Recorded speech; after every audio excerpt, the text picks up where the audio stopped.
Serre France, le réseau de conseil et d'expertise comptable présente Parole d'agriculteur. Serre France, partenaire de la performance des chefs d'entreprise.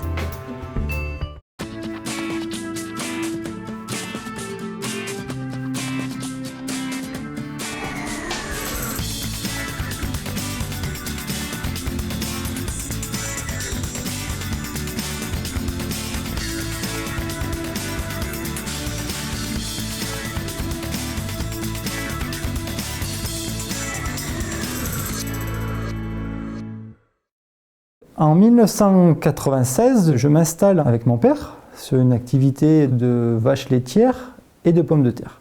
Pour des questions économiques, il fallait qu'on trouve un complément d'activité. Parallèlement à cela, la Chambre d'agriculture propose de développer la production de fruits rouges sur le département. On commence de planter des fraises et des framboises, un demi-hectare à la fois chaque année. Arrivent les années 2005, ça devient l'activité principale en termes de chiffre d'affaires sur le GAEC. Donc il y a nécessité de créer une structure juridique à côté pour scinder les deux productions qui sont totalement différentes au niveau des risques, au niveau des soldes de trésorerie.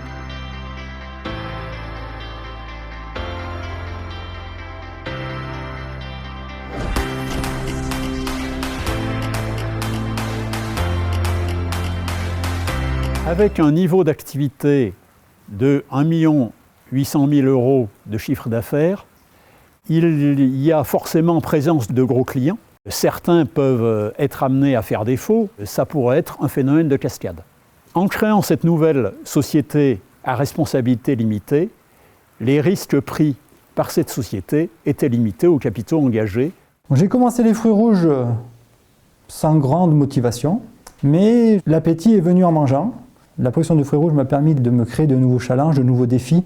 Par rapport, je dirais, à nos activités traditionnelles telles que le lait, où c'est un travail beaucoup plus routinier, dans lequel je m'ennuie très rapidement. Mon cœur de métier, là où je me fais plaisir, c'est dans l'encadrement d'équipes, les gérer, les orienter, pour que tout le monde se sente à l'aise, que tout le monde puisse se faire plaisir dans une activité qui est parfois assez difficile. L'expérience fait qu'on sent les salariés qui ont envie de prendre de la responsabilité sur l'exploitation. Ça, je m'y efforce de plus en plus à rendre les personnes de plus en plus responsables. Et une personne qui a des responsabilités, une personne qui reviendra, une personne qui se sentira impliquée, une personne qui permettra à l'entreprise de réussir. Maintenant, ce sont un petit peu mes salariés qui me demandent à me développer parce qu'ils veulent rester sur l'exploitation et parce qu'ils veulent s'investir ici. C'est un développement mutuel. Moi, aujourd'hui, j'en suis à un stade où je n'ai pas besoin de me développer pour moi. Maintenant, j'ai fait, entre guillemets, ce que j'avais à faire. Se développer pourquoi? Pour aller où? Jusqu'où? Comment? Mais malgré tout, on s'aperçoit que si on ne se développe pas, on régresse. J'en reviens aux personnes qui travaillent chez nous. Ils voient une exploitation qui végète.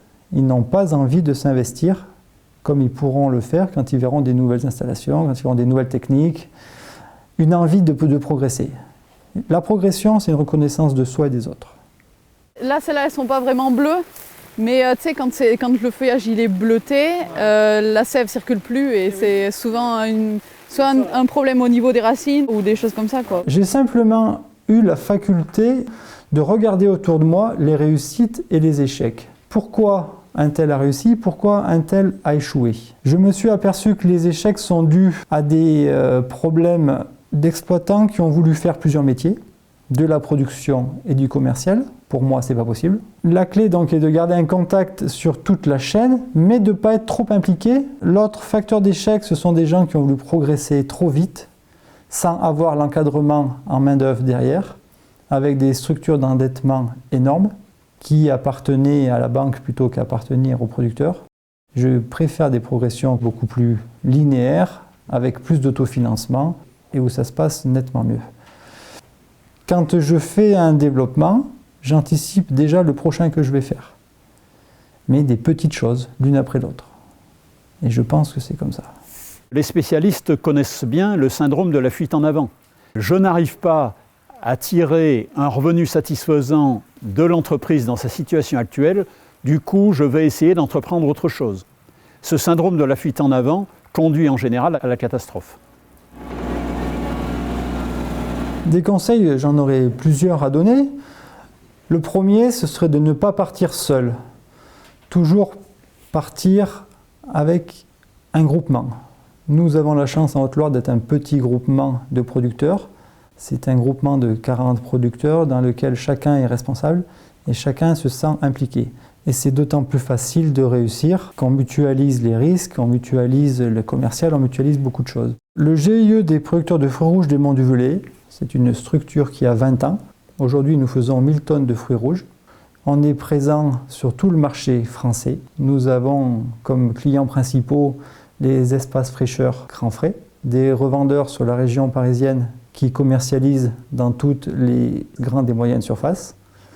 Nous, on a pu se développer grâce au GIE.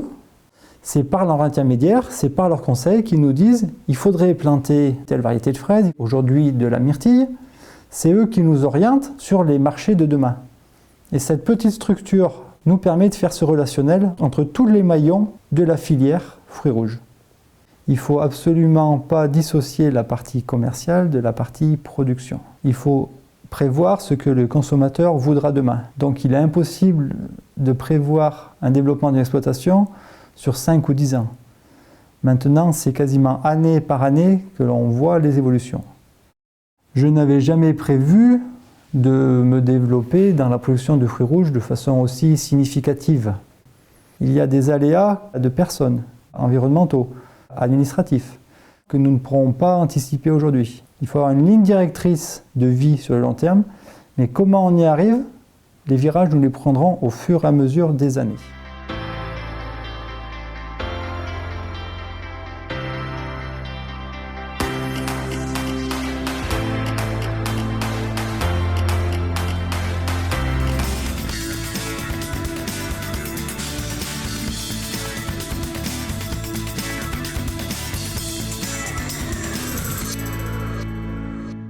Serre France, le réseau de conseil et d'expertise comptable vous a présenté Parole d'agriculteur.